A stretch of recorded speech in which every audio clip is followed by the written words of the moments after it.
ভাই, হ্যাঁ। কই যাও নামাজ পড়লে আবার দূর দিয়ে কই যাচ্ছিলে? আরে ভাই মনটা ভালো আছে। আপনারা যে কন যে উযু ছাড়া নামাজ হয় না, হুম। কই আমি তো দিব্যি নামাজ পড়লাম কি আটকা ভাই? আরে গাধা, ওযু ছাড়া কখনো নামাজ হয় না। ওযু আরে করে কেমনে নামাজ হয় না? উযু ছাড়াই তো আমি কালকেও পড়ছি আজকেও পড়ছি। তুমি করছো, এটা একটা গুনার কাজ করছো। তুমি ওই ওযু ছাড়া নামাজ হয় না। তবে একটা জিনিস হয়, কি? আজকে অবশ্য শান্তি পাইছি। কেন?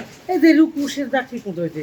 গতকালকে যে ওই যে সবাই মিলে মাঠের মধ্যে নামাজ পড়লাম না, হ্যাঁ, মাঠের মধ্যে যে হ্যাঁ। নামাজটা, বাবারে ইমামও ঘাটতে রে, এবার মুসল্লিগুলোও ঘাটতে। কেন আবার কি হয়েছে? আরে আল্লাহু আকবার যে সিজদায় যাবে না, আমি সব সিজদায় চলে গেছি। ওরা দেখি দিব্যি খাড়া আছে দাঁত কেলায়।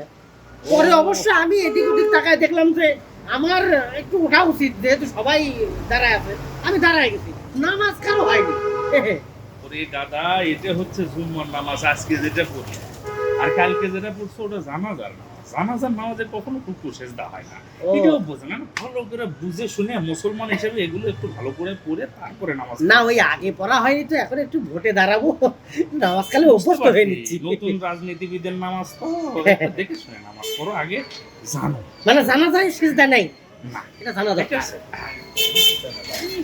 থেকে কি করে আর একটু জানবি ভালো করে, তারপরে না নামাজ।